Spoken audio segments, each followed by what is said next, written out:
ವಂಚನೆಗಾರರು ಬಂದುಬಿಟ್ಟಿರೋದ್ರಿಂದ ವಿಶ್ವಾಸಿಗಳನ್ನ ದಾರಿ ತಪ್ಪಿಸುವಂತ, ವಿಶ್ವಾಸಿಗಳನ್ನ ವಾಕ್ಯದಿಂದ ದಾರಿ ತಪ್ಪಿಸುವಂತ ಅನೇಕ ಪ್ರಸಂಗಿಕರು ಬಂದುಬಿಟ್ಟಿರೋದ್ರಿಂದ ದೇವರ ಸೇವಕರಾದಂತ ನಾವುಗಳು ಈ ದಿನಗಳಲ್ಲಿ ಪ್ರಸಂಗಗಳನ್ನ, ನಾವು ವಾಕ್ಯಗಳನ್ನ ಕಲಬೆರಕೆ ಇಲ್ಲದೆ ಪ್ರಸಂಗ ಮಾಡಬೇಕು. ಕಲಬೆರಕೆ ಇರಬಾರದು. ಏನಿರಬಾರ್ದಮ್ಮ? ಕಲಬೆರಕೆ ಪ್ರಸಂಗ. ಅದಕ್ಕೆ ನಿನಗೆ ದೇವ್ರು ಕೊಟ್ಟಿರುವಂತ ಪಾಸ್ಟರ್ ಮಿಕ್ಸ್ ಮಾಡಲ್ಲ, ಕಾಂಪ್ರಮೈಸ್ ಆಗಲ್ಲ. ಯಾರ ಜೊತೆ ಹಣದೊಟ್ಟಿಗೆ ಕಾಂಪ್ರಮೈಸ್ ಆಗಲಿಲ್ಲ, ವ್ಯಕ್ತಿಗಳೊಟ್ಟಿಗೆ ಕಾಂಪ್ರಮೈಸ್ ಆಗಲಿಲ್ಲ, ಲೋಕದೊಟ್ಟಿಗೆ ಕಾಂಪ್ರಮೈಸ್ ಆಗಲಿಲ್ಲ. ಹಲ್ಲೆಲೂಯಾ. ಯಾವ ವ್ಯಕ್ತಿಗಳೊಟ್ಟಿಗೂ, ಲೋಕದ ಆಶೆಗಳೊಟ್ಟಿಗೆ, ಲೋಕದ ಕಾರ್ಯಗಳೊಟ್ಟಿಗೆ, ಲೋಕದ ಹಣದೊಟ್ಟಿಗೆ, ಲೋಕದ ವ್ಯಕ್ತಿಗಳೊಟ್ಟಿಗೆ ಇವತ್ತಿನವರೆಗೂ ಕಾಂಪ್ರಮೈಸ್ ಆಗಲ್ಲ, ಕಾಂಪ್ರಮೈಸ್ ಮಾಡ್ಕೊಳ್ಳಲ್ಲ. ಹಲ್ಲೆಲೂಯಾ. ದೇವರ ವಾಕ್ಯವನ್ನ ಇದ್ದಾಗೆ ಪ್ರಸಂಗ ಮಾಡ್ತೀನಿ. ನೀನ್ ನಂಬದೆ ಹೋಗು, ಇಷ್ಟಪಡದೆ ಹೋಗು, ನೀನ್ ಕೇಳದೆ ಹೋಗು. ನಾನಂತೂ ದೇವರ ವಾಕ್ಯವನ್ನ ನನಗಿಷ್ಟ ಬಂದ ಹಾಗೆ ಪ್ರಸಂಗ ಮಾಡಲ್ಲ, ದೇವರಾತ್ಮನಿಗೆ ಅನುಗುಣವಾಗಿ ಪ್ರಸಂಗಿಸ್ತೇನೆ. Hallelujah. Amen. Will you accept or not? I will preach the word of God. ನಾನು ನೀನು ಇಷ್ಟಪಡಬೇಕು ಅಂತಲ್ಲ, ದೇವರು ಇಷ್ಟಪಟ್ಟು ನಿನ್ನ ಜೀವಿತ ಬದಲಾಗಬೇಕು, ನಿನ್ನ ಬದುಕು ಬದಲಾಗಿ ಆಶೀರ್ವಾದಕರವಾದಂತಹ ಬದುಕನ್ನು ನೀನು ಜೀವಿಸಬೇಕನ್ನುವಂತ ಆಶೆ. ನಾವು ಪುನರುತ್ಥಾನ ಹೊಂದಿದಂತ ಯೇಸುವನ್ನ ಪ್ರಸಂಗಿಸ್ತೇವೆ. ಆಮೇಲೆ ನೀನ್ ಹೇರ್ ಕಟ್ಟಿಂಗ್ ಇರಬೇಕು ಅಂದ್ರೆ ಕೇಳಬೇಕು, ನಿನ್ ಬಟ್ಟೆ ಹಿಂಗ್ ಹಾಕ್ಬೇಕು ಅಂದ್ರೆ ಕೇಳ್ಬೇಕು, ನಿನ್ ಸೆರಗ್ ಹಾಕೊಳ್ಬೇಕಂದ್ರೆ ಹಾಕೊಳ್ಬೇಕು, ನೀನ್ ಇಂತ ಒಳ್ಳೆ ಬಟ್ಟೆ ಹಾಕ್ಬೇಕಂತ ಪ್ರಸಂಗ ಮಾಡಿದ್ರೆ ಕೇಳ್ಬೇಕು, ನೀನ್ ಗಂಡು ಮಕ್ಕಳ ಜೊತೆ ಮಾತಾಡಬಾರ್ದು ಅಂತಂದ್ರೆ ಮಾತಾಡ್ಕೊಳುದು ಕೇಳ್ಬೇಕು, ನೀನ್ ಹೆಣ್ಣು ಮಕ್ಕಳ ಜೊತೆ ಸಂಪರ್ಕ ಇಟ್ಕೊಳ್ಬಾರ್ದು ಅಂತ ಪ್ರಸಂಗಿಸಿದ್ರೆ ಕೇಳ್ಬೇಕು, ತಂದೆ ತಾಯಿಗಳಿಗೆ ಗೌರವಿಸುವಂತ ಪ್ರಸಂಗ ಮಾಡಿದ್ರೆ ಅಪ್ಪ ಅಮ್ಮನ್ನ ಗೌರವಿಸಬೇಕು, ಇಲ್ಲಾಂದ್ರೆ ಬೇಕ್ಸತ್ ಹೋಗ್ತೀಯ. ಹಲ್ಲೆಲೂಯಾ. ಗಂಡನಿಗೆ ವಿಧೇಯರಾಗಿ ನಡಿ ಅಂತ ಪ್ರಸಂಗ ಮಾಡಿದ್ರೆ ಗಂಡನಿಗೆ ವಿಧೇಯರಾಗಿ ನಡಿಬೇಕು, ಇಲ್ಲಾಂದ್ರೆ ನೀನು ದೇವರ ನಿಯಮಕ್ಕೆ ಒಳಗಾಗದವಳಲ್ಲ. ಹೆಂಡತಿನ ಪ್ರೀತಿ ಮಾಡುವಂತ ಪ್ರಸಂಗ ಮಾಡಿದ್ರೆ ಹೆಂಡತಿನ ಪ್ರೀತಿ ಮಾಡೋದನ್ನ ಕಲಿಬೇಕು. ದೇವರನ್ನ ಪ್ರೀತಿ ಮಾಡುವಂತ ಪ್ರಸಂಗ ಮಾಡಿದ್ರೆ ದೇವರನ್ನ ಪ್ರೀತಿಸೋದಕ್ಕೆ ಕಲಿಬೇಕು. ಸಭೆಗೆ ಭಯಭಕ್ತಿಯಿಂದ ಬಾ ಅಂತ ಪ್ರಸಂಗ ಮಾಡಿದ್ರೆ ಸಭೆಗೆ ಭಯಭಕ್ತಿಯಿಂದ ಬರೋದನ್ನ ಕಲಿಬೇಕು. ಯಾಕೆಂದ್ರೆ ಲೋಕದಲ್ಲಿ ಎಷ್ಟೋ ಪಾಸ್ಟರ್ಗಳು ದಾರಿ ತಪ್ಪಿಸಿ ತಮ್ಮ ಹೊಟ್ಟೆಪಾಡಿಗೋಸ್ಕರವಾಗಿ ಸಮಾಜದಲ್ಲಿ ತಮ್ಮ ಹೊಟ್ಟೆಪಾಡಿಗೋಸ್ಕರವಾಗಿರುವಂತಹ ಎಷ್ಟೋ ಪ್ರಸಂಗಿಗಳು ಬಂದಿದ್ದಾರೆ. ಆ ಪ್ರಸಂಗಿಗಳ ಮಧ್ಯದಲ್ಲಿ ನಾವು ಸತ್ಯವನ್ನು ಪ್ರಸಂಗಿಸ್ತಾ ಇದ್ದೇವೆ, ಸತ್ಯವೇದವನ್ನು ಪ್ರಸಂಗಿಸ್ತಾ ಇದ್ದೇವೆ, ವಾಕ್ಯವನ್ನು ಪ್ರಸಂಗಿಸ್ತಾ ಇದ್ದೇವೆ. ಕೇಳಿ ನಡ್ಕೊಳ್ಬೇಕಾಗಿದ್ದು ನಿನ್ ಧರ್ಮ. ಹಲ್ಲೆಲೂಯಾ.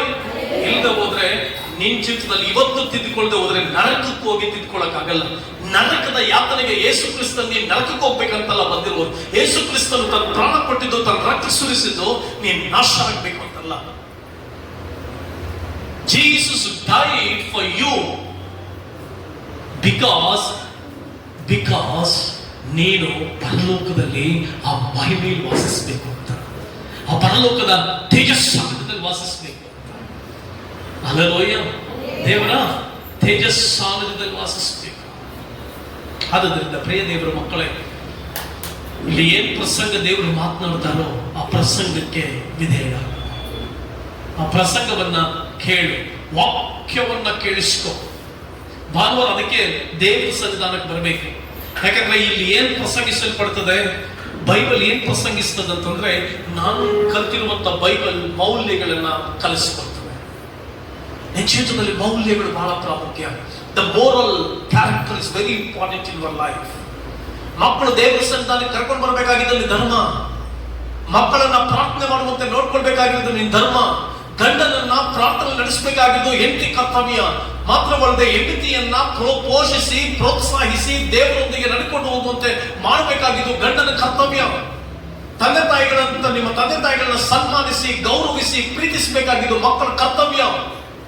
ಮತ್ತು ಸಮಾಜ ಎಲ್ಲಿ ಹೋಗ್ತಾ ಇದೆ? ಸಮಾಜದಲ್ಲಿ ಚರ್ಚ್ಗಳನ್ನ ಬೋಧನೆ ಮಾಡದೇ ಇರೋದ್ರಿಂದ ಸಮಾಜ ಕೆಟ್ಟೋಗ್ತಾ ಇದೆ. ಚರ್ಚ್ಗಳನ್ನ ಪ್ರಸಂಗ ಮಾಡಬೇಕಾಗಿರೋದು ಏನ್ ಗೊತ್ತಾ? ನಿನ್ನ ಕುಟುಂಬ ಯಾವ ರೀತಿ ಇರಬೇಕು, ನಿನ್ನ ಬದುಕು ಯಾವ ರೀತಿ ಇರಬೇಕು, ವಾಕ್ಯದ ಪ್ರಕಾರ ಹೇಗೆ ಜೀವಿಸಬೇಕು ಅನ್ನೋದು ಬಹಳ ಪ್ರಾಮುಖ್ಯವಾಗಿ ಪ್ರಸಂಗಿಸಬೇಕಾಗಿದ್ದಂತ ದಿನಗಳಿದು. ಹಲ್ಲೆಲೂಯಾ. ಸಹಾಯದಿಂದ ಪ್ರಿಯ ದೇವರ ಮಕ್ಕಳೇ, ನೀವೆಲ್ಲರೂ ಬಹು ಅಮೂಲ್ಯವಾದವರು, ಯೇಸುವಿಗೆ ಬಹು ಪ್ರಿಯರಾದವರು. ಯೇಸು ಸ್ವಾಮಿ ನಿಮ್ಮನ್ನು ಬಹಳ ಇಷ್ಟಪಟ್ಟು ನಿಮ್ಮನ್ನ ಪ್ರೀತಿಸಿ ತನ್ನ ಸನ್ನಿಧಾನ ಕರ್ಕೊಂಡಿದ್ದಾನೆ. ಹಲ್ಲೆಲೂಯಾ. ಆದ್ದರಿಂದ ಪ್ರಿಯ ದೇವರ ಮಕ್ಕಳೇ, ದೇವರ ಸಮ್ಮುಖದಲ್ಲಿ ಪ್ರೀತಿಯಿಂದ ಅದರ ವಾಕ್ಯವನ್ನು ಕೇಳಿಸಿ. ಆಮೇಲೆ ಎಷ್ಟು ಜನರು ವಾಕ್ಯ ಕೇಳಿಸ್ಕೊಳ್ಳಕ್ಕೆ ಸಿದ್ಧ ಇದೆ ಹೃದಯ? ಎಷ್ಟು ಜನರು ನನಗೆ ದೇವರು ಮಾತನಾಡ್ತಾನೆ ಅನ್ನುವಂಥ ನಂಬಿಕೆ ಇದೆ? ಹಲ್ಲೆಲೂಯ.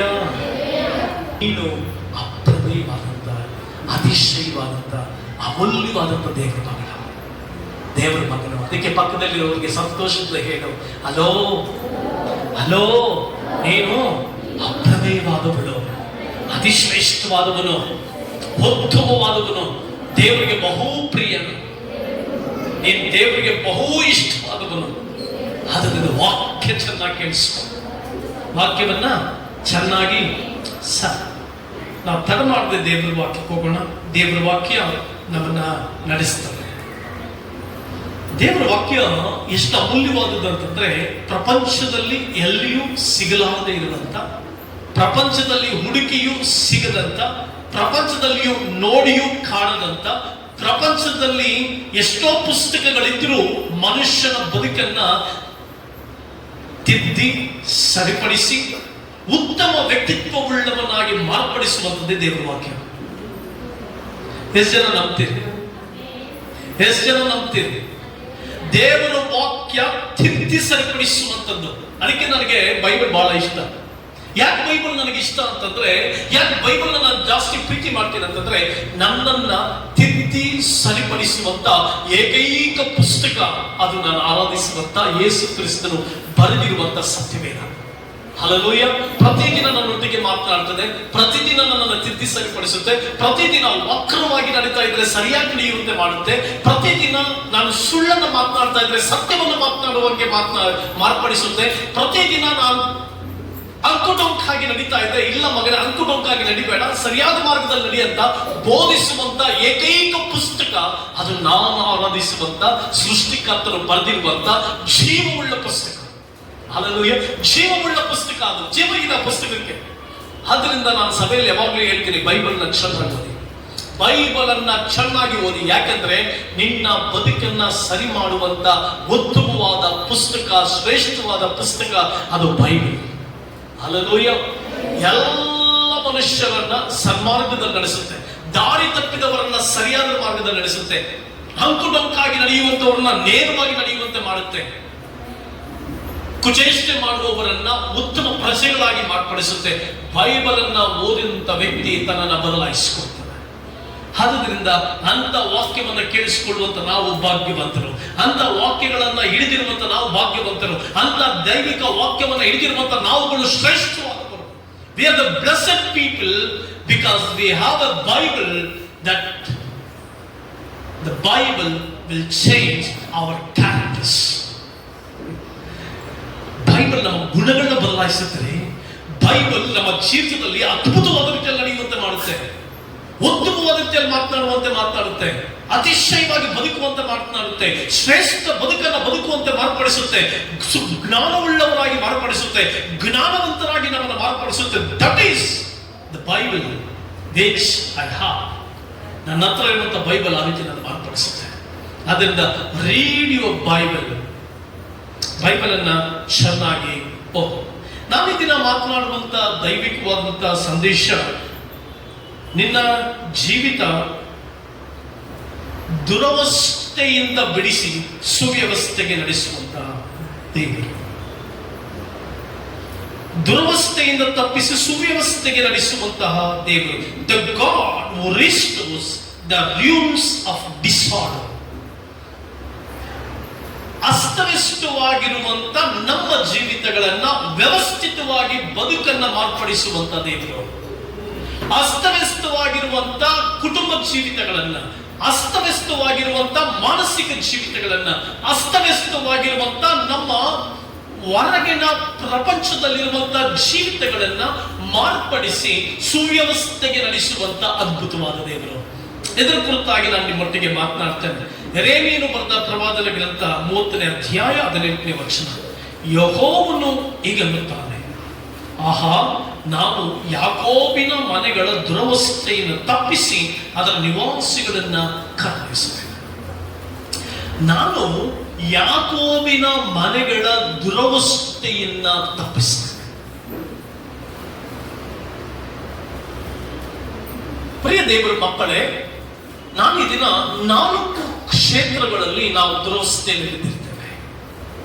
4 ಕ್ಷೇತ್ರಗಳಲ್ಲಿ ನಾವು ನಮ್ಮ ದುರವಸ್ಥೆಯನ್ನ ಅನುಭವಿಸ್ತಾ ಇರ್ತೇವೆ. ಆ ದುರವಸ್ಥೆಯಿಂದ ಇವತ್ತು ನಾವು ಬಿಡುಗಡೆಯಾಗಬೇಕು. ದುರವಸ್ಥೆ ಅಂದ್ರೆ ಅರ್ಥ ಏನು? ನಾವು ನಮ್ಮ ಜೀವಿತ, ನಮ್ಮ ಕುಟುಂಬ, ನಮ್ಮ ವಿದ್ಯಾಭ್ಯಾಸ, ನಮ್ಮ ಕೆಲಸ, ನಮ್ಮ ಬಿಸಿನೆಸ್ ಎಲ್ಲವೂ ಕೂಡ ಆರ್ಡರ್ ಆಗಿ ನಡೀತಾ ಇರಬೇಕು. ಆರ್ಡರ್ ಆಗಿ ನಡೀತಾ ಇರಬೇಕು. ಆಶೀರ್ವಾದಕರವಾಗಿ ನಡೀತಾ ಇರಬೇಕು. ಸಮೃದ್ಧಿಕರವಾಗಿ ನಡೀತಾ ಇರಬೇಕು. ಆರೋಗ್ಯಕರವಾಗಿ ನಡೀತಾ ಇರಬೇಕು. ಸಂತೋಷಕರವಾಗಿ ನಡೀತಾ ಇರಬೇಕು. ಕೆಲವು ಸಾರಿ ಡಿಸಾರ್ಡರ್ ಆಗಿಬಿಡುತ್ತೆ. Sometimes our life will become disorder. Order ಪ್ರಕಾರ ಇರೋದಿಲ್ಲ. ಬದುಕು ಆರ್ಡರ್ ಪ್ರಕಾರ ಇರೋದಿಲ್ಲ.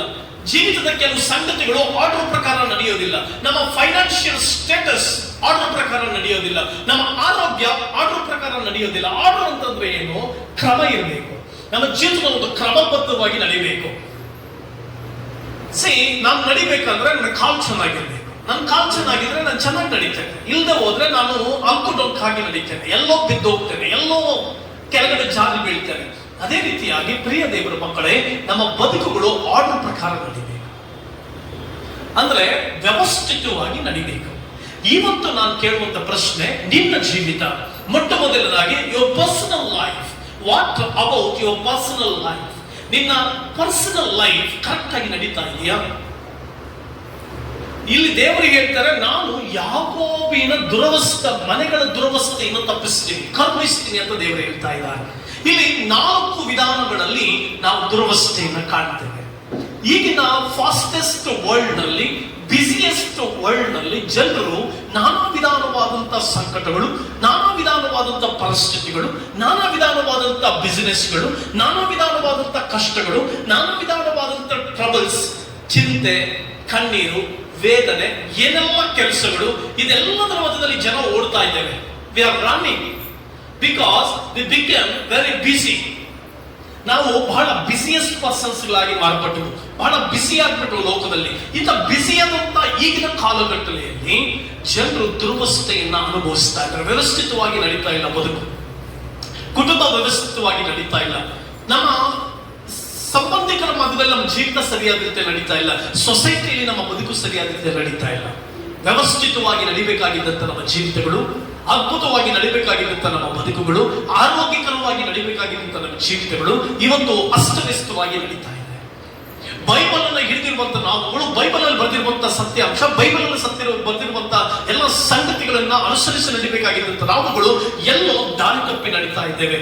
ಬೈಬಲ್ ನಲ್ಲಿ ನಮ್ಮ ಆಶೀರ್ವಾದಗಳ ಬಗ್ಗೆ ಬಂದಿದೆ. ಬೈಬಲ್ ನಲ್ಲಿ ನಮ್ಮ ಸಮೃದ್ಧಿ ಬಗ್ಗೆ ಬಂದಿದೆ. ಬೈಬಲ್ ನಲ್ಲಿ ನಮ್ಮ ಆಶೀರ್ವಾದಗಳ ಬಗ್ಗೆ ಬಂದಿದೆ. ಬೈಬಲ್ ನಲ್ಲಿ ನಮ್ಮ ಜೀವಿತಗಳ ಬಗ್ಗೆ ಬಂದಿದೆ. ಬೈಬಲ್ ನಲ್ಲಿ ನಮ್ಮ ಬಿಸಿನೆಸ್ ಗಳ ಬಗ್ಗೆ ಬಂದಿದೆ. ಬೈಬಲ್ ನಲ್ಲಿ ನಮ್ಮ ಸಮೃದ್ಧಿ ಬಗ್ಗೆ ಬಂದಿದೆ. ಬೈಬಲ್ ನಲ್ಲಿ ನಮ್ಮ ಎಜುಕೇಶನ್ ಬಗ್ಗೆ ಬಂದಿದೆ. ಬೈಬಲ್ ನಲ್ಲಿ ನಮ್ಮ ಜೀವಿತದ ಎಲ್ಲಾ ಸಂಗತಿಗಳ ಕುರಿತು ಬಂದಿದೆ. ಮಕ್ಕಳ ಕುರಿತು ಬಂದಿದೆ. ಗಂಡ ಹೆಂಡತಿ ಕಾರ್ಯಗಳ ಕುರಿತು ಬಂದಿದೆ.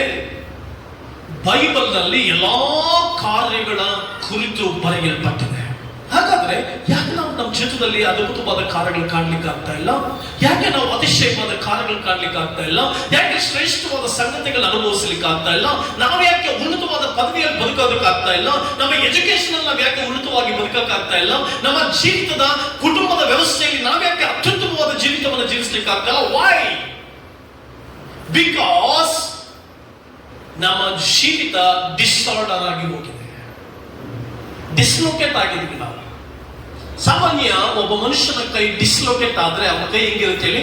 ಡಿಸ್ಲೋಕೇಟ್ ಆದ್ರೆ, ಡಿಸ್ಆರ್ಡರ್ ಆದ್ರೆ ಅವನ ಕೈ ಹೆಂಗಿರುತ್ತೆ? ಹೀಗೆ ಇರುತ್ತೆ. ನಾರ್ಮಲ್ ಆಗಿ ಹಿಂಗಿರ್ಲಿಕ್ಕೆ ಸಾಧ್ಯನೇ ಆಗಲ್ಲ. ಅದೇ ರೀತಿ ಇವತ್ತು ನಮ್ಮ ಜೀವಿತಗಳು ಆ ರೀತಿ ಆಗೋಗಿದೆಯಾ? ನಮ್ಮ ಆರೋಗ್ಯಗಳು ಆ ರೀತಿ ಆಗೋಗಿದೆಯಾ? ನಮ್ಮ ಹಣದ ಪರಿಸ್ಥಿತಿ ಆ ರೀತಿ ಆಗೋಗಿದೆಯಾ? Why? Because in our life the disorder has taken place. ನಮ್ಮ ಜೀವಿತದಲ್ಲಿ ಅಸ್ತವ್ಯಸ್ತ ಅನ್ನುವಂಥದ್ದು, ದುರವಸ್ಥೆ ಅನ್ನುವಂಥದ್ದು ನಮ್ಮ ಜೀವಮಾನದಲ್ಲಿ ಪ್ಲೇಸ್ ತೆಗೆದುಕೊಂಡಿರೋದ್ರಿಂದ ನಾವು ಕಷ್ಟಪಡ್ತಾ ಇದ್ದೇವೆ. ನನ್ನ ಸಹೋದರ ಸಹೋದರಿ, ಇವತ್ತು 4 ವಿಧಾನವಾದಂತಹ ದುರವಸ್ಥೆಗಳ ಬಗ್ಗೆ ಮಾತನಾಡ್ತೇವೆ. 4 ಪ್ಲೇಸ್ಗಳಲ್ಲಿ, 4 ಜಾಗಗಳಲ್ಲಿ, 4 ಕ್ರಿಯೆಗಳಲ್ಲಿ ನಾವು ಏನಾಗಿದ್ದೇವೆ? ದುರವಸ್ಥೆಯಲ್ಲಿ ಬಿದ್ದುಕೊಂಡಿದ್ದೇವೆ. The first thing, our personal life. ನಮ್ಮ ಪರ್ಸನಲ್ ಲೈಫ್ ನಲ್ಲಿ ನಾವೇನಾಗಿದ್ದೇವೆ, ದುರವಸ್ಥೆಗೆ ಬಿದ್ದುಕೊಂಡಿದ್ದೇವೆ. ದುರವಸ್ಥೆ ಅಂತಂದ್ರೆ ಬಹಳ ಪ್ರಾಮುಖ್ಯ. ಸರಿಯಾಗಿ ನಡಿಬೇಕಾಗಿದ್ದಂತ ಸಂಗತಿಗಳು, ಮಕ್ಕಳು ಆರೋಗ್ಯಕರವಾಗಿರಬೇಕು, ಹೆಂಡತಿ ಗಂಡ ಸರಿಯಾದ ಸ್ಕೇಲ್ ನಲ್ಲಿ ಹೋಗ್ಬೇಕು, ತಂದೆ ತಾಯಿಗಳು ಮಕ್ಕಳು ಒಳ್ಳೆಯ ಸ್ಕೇಲ್ ನಲ್ಲಿ ಹೋಗ್ಬೇಕು, ನಮ್ಮ ಹಣಕಾಸಿನ ವ್ಯವಸ್ಥೆ ಉತ್ತಮವಾದ ಸ್ಕೇಲ್ ನಲ್ಲಿ ಹೋಗ್ಬೇಕು. ಬಟ್ ಇವತ್ತು ಹೋಗಕ್ಕಾಗ್ತಾ ಇಲ್ಲ. ಕಾರಣ the first fail is our personal life. ನಮ್ಮ ಪರ್ಸನಲ್ ಲೈಫ್ ಕರೆಕ್ಟ್ ಆಗಿರಬೇಕು. ಪರ್ಸನಲ್ ಲೈಫ್ ನಲ್ಲಿ ನಾವಿವತ್ತು ದುರವಸ್ಥೆಗೆ ಬಿದ್ದುಕೊಂಡಿದ್ದೀವಿ ಅಂತಂದ್ರೆ ನಮ್ಮ ವೈಯಕ್ತಿಕವಾದಂತ ಜೀವಿತ ಯಾವ ರೀತಿ ಇದೆ ಇವತ್ತು. ನಾನು ಚರ್ಚಿಗೆ ಬಂದಾಗ ನನ್ನ ವೈಯಕ್ತಿಕ ಜೀವಿತ ಏನು ರೀತಿ ಇದೆಯೋ, ನಾನು ನನ್ನ ಚರ್ಚ್ ಬಿಟ್ಟು ಆಚೆ ಹೋದ್ಮೇಲೂ ಕೂಡ ನನ್ನ ವೈಯಕ್ತಿಕವಾದಂತ ಜೀವಿತ ಅದೇ ರೀತಿಯಾಗಿ ಉತ್ತಮವಾಗಿರಬೇಕು. ನನ್ನ ವೈಯಕ್ತಿಕವಾದಂತ ಜೀವಿತ ದೇವರಿಗೆ ಮೆಚ್ಚುಗೆಯಾಗಿರಬೇಕು. ನನ್ನ ವೈಯಕ್ತಿಕವಾದಂತ ಜೀವಿತ ದೇವರ ಮುಂದೆ ನಡೆಯುವಂತ ಜೀವಿತವಾಗಿರಬೇಕು. ಅನೇಕರ ಜೀವಿತಗಳು, ಅನೇಕರ ವೈಯಕ್ತಿಕವಾದಂತ ಜೀವಿತಗಳು ಹದಗೆಟ್ಟಿರುವುದರಿಂದ, ಅಸ್ತವ್ಯಸ್ತವಾಗಿರುವುದರಿಂದ ನಮ್ಮ ಜೀವಿತದಲ್ಲಿ ಏನಾಗ್ತಾ ಇದೆ, ದೇವರ ಮಹಿಮೆಯನ್ನ ಕಾಣದೆ ಹೋಗ್ತಾ ಇದ್ದೇವೆ, ದೇವರ ಪ್ರಸನ್ನತೆಯನ್ನ ಕಾಣದೆ ಹೋಗ್ತಾ ಇದ್ದೇವೆ, ಸುವ್ಯವಸ್ಥೆಯಲ್ಲಿ ಹೋಗ್ತಾ ಇಲ್ಲ. ನೀವು ದಾವೀದನ ಬಗ್ಗೆ ನೋಡಬೇಕು. ದಾವೀದನು ಎಲ್ಲರೂ ಯುದ್ಧ ಮಾಡ್ತಾ ಇದ್ದಾರೆ. ದಾವೀದನ ಕಾಲಘಟ್ಟದಲ್ಲಿ ಎಲ್ಲರೂ ಯುದ್ಧ ಸ್ಥಾನದಲ್ಲಿ ರಣರಂಗದಲ್ಲಿ ಯುದ್ಧ ಮಾಡ್ತಾ ಇದ್ರೆ ದಾವೀದನು ಮನೆಯಲ್ಲಿದ್ದ. ದಾವೀದನು ಮನೆಯಲ್ಲಿದ್ದಾಗ ಅವನ ವೈಯಕ್ತಿಕ ಜೀವಿತದಲ್ಲಿ ಅವನು ಏನ್ ಮಾಡ್ಬೇಕಾಗಿತ್ತು, ಪ್ರಾರ್ಥನೆ ಮಾಡಬೇಕಾಗಿತ್ತು, ಆರಾಧನೆ ಮಾಡಬೇಕಾಗಿತ್ತು, ದೇವರ ಆಲೋಚನೆ ಕೇಳಬೇಕಾಗಿತ್ತು, ದೇವರ ದರ್ಶನ ಮಾಡಬೇಕಾಗಿತ್ತು. ಮೊಣಕಾಲೂರಿ ದೇವರೇ ನಾನು ಏನ್ ಮಾಡಬೇಕು, ಯುದ್ಧ ಹೇಗೆ ನಡೀತಾ ಇದೆ, ಯುದ್ಧ ಯಾವ ರೀತಿ ನಡೀತಾ ಇದ್ರ ಬಗ್ಗೆ ನನಗೆ ಆಲೋಚನೆ ಕೊಡು, ಏನ್ ಮಾಡ್ಬೇಕೆಂಬ ಆಲೋಚನೆ ಕೊಡು ಅಂತ ಕೇಳಬೇಕಾಗಿತ್ತು. ಬಟ್ ದಾವೀದ ಏನ್ ಮಾಡ್ಬೇಕಂತ, ಮಾಳಿಗೆಯ ಮೇಲೆ ಹತ್ತಿದ. ಮಾಳಿಗೆಯ ಮೇಲೆ ಹತ್ತಿದ್ದರಿಂದ ಅವನ ಜೀವಿತ ಡಿಸಾರ್ಡರ್ ಆಯಿತು. ಡಿಸಿಪ್ಲಿನ್ ತಪ್ಪೋಯ್ತು. ಮಾಳಿಗೆಯ ಮೇಲೆ ಹತ್ತಿದ್ರಿಂದ ಊರಿಯನ ಹೆಂಡತಿಯನ್ನ ಕಂಡ. He saw the wife of Uriah. ಊರಿಯನ ಹೆಂಡತಿಯನ್ನ ಕಂಡು ಪಾಪ ಮಾಡಿದ. ಯಾಕೆ? ಅವನ ಜೀವಿತದಲ್ಲಿ ಎಲ್ಲಿರಬೇಕಾಗಿತ್ತು, ತನ್ನ ಪರ್ಸನಲ್ ಲೈಫ್ ಅನ್ನ ಪ್ರಾರ್ಥನೆಯಲ್ಲಿ ಕಳಿಬೇಕಾಗಿತ್ತು, ತನ್ನ ಪರ್ಸನಲ್ ಲೈಫ್ ಅನ್ನ ಬೈಬಲ್ಗೆ ಹಾಕೊಳ್ಬೇಕಾಗಿತ್ತು, ತನ್ನ ಪರ್ಸನಲ್ ಲೈಫ್ ಅನ್ನ ದೇವರಿಗೆ ಮೆಚ್ಚುಗೆಯಾಗಿ ಒಪ್ಪಿಸ್ಕೊಳ್ಬೇಕಾಗಿತ್ತು, ತನ್ನ ಪರ್ಸನಲ್ ಲೈಫ್ ಅನ್ನ ದೇವರ ಡಿಸಿಪ್ಲಿನ್ ಒಪ್ಪಿಸ್ಕೊಳ್ಬೇಕಾಗಿತ್ತು. ಏನ್ ಮಾಡ್ದ? ಮಾಳಿಗೆಯನ್ನ ಮಾಳಿಗೆ ಹತ್ತಿದ ಕೂಡಲೇ ಊರಿಯನ ಹೆಂಡತಿ ಕಾಣಿಸಲು ಊರಿಯನ ಹೆಂಡತಿ ಜೊತೆ ಪಾಪ ಮಾಡ್ದ. ಆಗ ದೇವ ಮಹಿಮೆ, ದೇವ ಕೋಪ ಇಸ್ರಾಯೇಲ್ ಮೇಲೆ ಬಂತು. ಪ್ರಿಯ ಸಹೋದರ ಸಹೋದರಿ, ಡಿಸಿಪ್ಲಿನ್ ಆಗಿ ಆತ್ಮಿಕವಾದಂತ discipline is very important. The personal discipline is very important. ಹೇಗೆ ಡಿಸಿಪ್ಲಿನ್ ಬರುತ್ತೆ? ಯಾವ ರೀತಿ ಡಿಸಿಪ್ಲಿನ್ ಆಗಿ ಜೀವಿಸಬಹುದು? Prayer will give good discipline. ಪ್ರಾರ್ಥನೆಯ ಜೀವಿತವು ಉತ್ತಮವಾದಂತ ಡಿಸಿಪ್ಲಿನ್ ಅನ್ನು ಕೊಡುತ್ತೆ. ಪ್ರೇಯರ್, ಪ್ರಾರ್ಥನೆ ಒಬ್ಬ ಮನುಷ್ಯನನ್ನ ಉತ್ತಮವಾದ ಕಡೆಗೆ ನಡೆಸುತ್ತೆ. ಭಕ್ತಿ ಜೀವಿತವನ್ನ ಕಾಪಾಡಿಕೊಳ್ಳಬೇಕು ಸಹೋದರ ಸಹೋದರಿ. ಎಷ್ಟೋ ಜನರು ಭಕ್ತಿ ಜೀವಿತವನ್ನ ಕಾಪಾಡಿಕೊಳ್ಳೋದಿಲ್ಲ. ನಿನ್ನ ಭಕ್ತಿ ಜೀವಿತ ಸರಿ ಇದ್ರೆ ನಿನ್ನ ಪರ್ಸನಲ್ ಲೈಫ್ ಚೆನ್ನಾಗಿರುತ್ತೆ. ಪೌಲನು ಬರೀತಾನೆ, ನಾನು ನನ್ನ ಪೂರ್ವಿಕರ ಭಕ್ತಿ ಮಾರ್ಗವನ್ನು ಆರಿಸಿಕೊಂಡಿದ್ದೇನೆ. ನನ್ನ ಪೂರ್ವಿಕರ ಭಕ್ತಿ ಮಾರ್ಗವನ್ನು ಆರಿಸಿಕೊಂಡಿದ್ದೇನೆ. ನಿನ್ನ ಜೀವಿತದಲ್ಲಿ ಯಾವಾಗ ಭಕ್ತಿ ಮಾರ್ಗದಲ್ಲಿ ನಡೀತೀಯೋ, ಯಾವಾಗ ಭಕ್ತಿವಂತನಾಗಿ ನಡೀತೀಯೋ, ಯಾವಾಗ ಭಕ್ತಿ ಅಂತಂದ್ರೆ ಏನು? What is the meaning of ಭಕ್ತಿ? ಭಕ್ತಿ ಅಂತಂದ್ರೆ ಪ್ರೇಯರ್, ಪ್ರಾರ್ಥನೆ. ಸರಿಯಾದ ಸಮಯಕ್ಕೆ ಪ್ರಾರ್ಥನೆ ಮಾಡಿ, ಕುಟುಂಬದಲ್ಲಿ ಸೇರಿ ಪ್ರಾರ್ಥನೆ ಮಾಡಿ, ಮಕ್ಕಳು ಸೇರಿ ಪ್ರಾರ್ಥನೆ ಮಾಡಬೇಕು. Prayer and word of god, ಪ್ರಾರ್ಥನೆ, ವಾಕ್ಯ. ಯಾವಾಗ ನಿಮ್ಮ ಜೀವಿತಗಳಲ್ಲಿ ಪ್ರಾರ್ಥನೆ, ವಾಕ್ಯ ಇರುತ್ತೋ ಆಗ ನಿಮ್ಮ ಪರ್ಸನಲ್ ಲೈಫ್ ಚೆನ್ನಾಗಿರುತ್ತೆ. ಪರ್ಸನಲ್ ಲೈಫ್ ಅಂದ್ರೆ ಏನು? ವೈಯಕ್ತಿಕವಾದ ಜೀವಿತ ಅಂದ್ರೆ ಏನು? ನಿನ್ನ ಜೀವಿತನೇ ವೈಯಕ್ತಿಕವಾದ ಜೀವಿತ. ಪ್ರಾರ್ಥನೆ ಇಲ್ಲದೆ ಹೋದ್ರೆ ಶಾದಿ ಮಾತು ಕೇಳಿಸ್ಕೊಳ್ಳೋದು ಜಾಸ್ತಿ. ಪ್ರಾರ್ಥನೆ ಮಾಡ್ತಾ ಮಾಡಿದಾಗ ದೇವರು ಮಾತನಾಡ್ತಾನೆ, ಪ್ರಾರ್ಥನೆ ಮಾಡದೇ ಇದ್ದಾಗ ಸೈತಾನ್ ಮಾತಾಡ್ತಾನೆ. ಪ್ರಾರ್ಥನೆ ಮಾಡಿ ವಾಕ್ಯ ಓದುವಾಗ ದೇವರು ನಿನ್ನೊಟ್ಟಿಗೆ ಮಾತನಾಡಿ ನಿನ್ನ ಬದಲಾಯಿಸ್ತಾ ಇರ್ತಾನೆ. ದೇವರೊಟ್ಟಿಗೆ ಪ್ರಾರ್ಥಿಸದೆ ವಾಕ್ಯ ಓದದೇ ಇರುವಾಗ ಚಾಡಿಕಾರನು ನಿನ್ನನ್ನು ಬದಲಾಯಿಸ್ತಾ ಇರ್ತಾನೆ. ಇನ್ನೊಬ್ಬ ವ್ಯಕ್ತಿ ನಿನ್ನನ್ನು ಬದಲಾಯಿಸ್ತಾ ಇರ್ತಾನೆ. ಮತ್ತೊಬ್ಬ ವ್ಯಕ್ತಿ ನಿನ್ನನ್ನು ಡಾಮಿನೇಟ್ ಮಾಡ್ತಾ ಇರ್ತಾನೆ. ಇನ್ನೊಬ್ಬ ವ್ಯಕ್ತಿ ನಿನಗೆ ಇನ್ಫ್ಲೂಯೆನ್ಸ್ ಆಗ್ತಾ ಇರ್ತಾನೆ. ಸೊ ನಿನಗೆ ಯಾರು ಇನ್ಫ್ಲೂಯೆನ್ಸ್ ಆಗ್ತಾ ಇದ್ದಾರೆ, ಯಾರು ನಿನ್ನ ಡಾಮಿನೇಟ್ ಮಾಡ್ತಾ ಇದ್ದಾರೆ? ದೇವರ ಮನುಷ್ಯರು. ಪ್ರಿಯ ಸಹೋದರ ಸಹೋದರಿ, ಪ್ರಾರ್ಥಿಸು ವಾಕ್ಯಕ್ಕೆ ಸಂಬಂಧ. Personal life. ದಾವೀದನಿಗೆ ಆ ಪರ್ಸನಲ್ ಲೈಫ್ ಅನ್ನ ಕೆಡಿಸ್ಕೊಂಡ್ಬಿಟ್ಟ. ದೇವರೊಂದಿಗೆ ಇರಬೇಕಾಗಿತ್ತು, ಪ್ರಾರ್ಥನೆ ಮಾಡಬೇಕಾಗಿತ್ತು, ಬೈಬಲ್ ಓದಬೇಕಾಗಿತ್ತು, ಸ್ತುತಿ ಮಾಡಬೇಕಾಗಿತ್ತು, ಆರಾಧಿಸಬೇಕಾಗಿತ್ತು. ಆದ್ದರಿಂದ ಅವನು ಸ್ತುತಿ ಮಾಡಿ ಪ್ರಾರ್ಥನೆ ಮಾಡಿ ಆರಾಧಿಸಿದ್ರೆ ಮಾಳಿಗೆ ಹತ್ತುತ್ತಾ ಇರಲಿಲ್ಲ. ಮಾಳಿಗೆ ಹತ್ತದೆ ಹೋಗಿದ್ದಿದ್ರೆ ಅವನು ಊರಿಯನ ಹೆಂಡತಿಯನ್ನ ಕಾಣ್ತಾ ಇರಲಿಲ್ಲ, ಪಾಪವನ್ನ ಮಾಡ್ತಾ ಇರಲಿಲ್ಲ.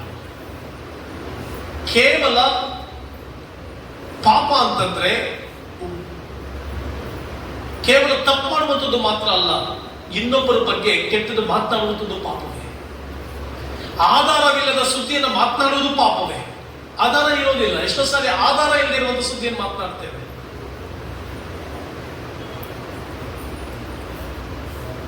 ಶಾರಿ ಹೇಳುವಂಥದ್ದು ಪಾಪವೇ. ಒಳ್ಳೆಯದು ತಿಳಿದು ಒಳ್ಳೆಯದನ್ನ ಮಾಡದಿರುವಂಥದ್ದು ಪಾಪವೇ. ಯಾಕಂದ್ರೆ ಎಷ್ಟೋ ಸಾರಿ ನಮ್ಮ ಜೀವಿತದಲ್ಲಿ ಒಳ್ಳೇದಿದು ಅಂತ ಗೊತ್ತಿರುತ್ತೆ, ನಮಗೆ ಇದು ಒಳ್ಳೇದಂತ ಗೊತ್ತಿರುತ್ತೆ. ಒಳ್ಳೇದಂತ ಗೊತ್ತಿದ್ರು ಕೂಡ ಒಳ್ಳೇದನ್ನು ಮಾಡದಿರೋದು ಪಾಪವೇ. ಯಾಕಂದ್ರೆ what about your personal life? How is your personal life? ಚರ್ಚಿಗೆ ಬಂದಾಗ ನಿನ್ನ ಪರ್ಸನಲ್ ಲೈಫ್ ಹೇಗಿರುತ್ತೋ, ಮನೆ ಒಳಗಡೆ ನಿನ್ನ ಪರ್ಸನಲ್ ಲೈಫ್ ಹೇಗಿರುತ್ತೋ, ನಿನ್ನ ಹೊರಗಡೆ ಪಬ್ಲಿಕ್ ನಲ್ಲೂ ಕೂಡ ಅದೇ ರೀತಿ ಇರಬೇಕು. ಯುವರ್ ಲೈಫ್, ನಿನ್ ಜೀವಿತ ಚರ್ಚಲ್ಲಿ ಹೆಂಗಿರುತ್ತೋ, ಮನೆ ಒಳಗಡೆ ಹೆಂಗಿರುತ್ತೋ ಅದೇ ರೀತಿ ಪಬ್ಲಿಕ್ ನಲ್ಲಿ ಕೂಡ ಇರಬೇಕು. ಪರ್ಸನಲ್ ಲೈಫ್ ಡಿಸಾರ್ಡರ್ ಆಗೋಗಿದೆಯಾ? ಪ್ರಾರ್ಥನೆ ಡಿಸಾರ್ಡರ್ ಆಗೋಗಿದೆಯಾ? ಪ್ರಾರ್ಥನೆ ಮಾಡ್ತಾ ಇಲ್ವಾ? ಬೈಬಲ್ ಓದ್ತಾ ಇಲ್ವಾ? ದೇವರನ್ನು ಸ್ತುತಿಸ್ತಾ ಇಲ್ವಾ?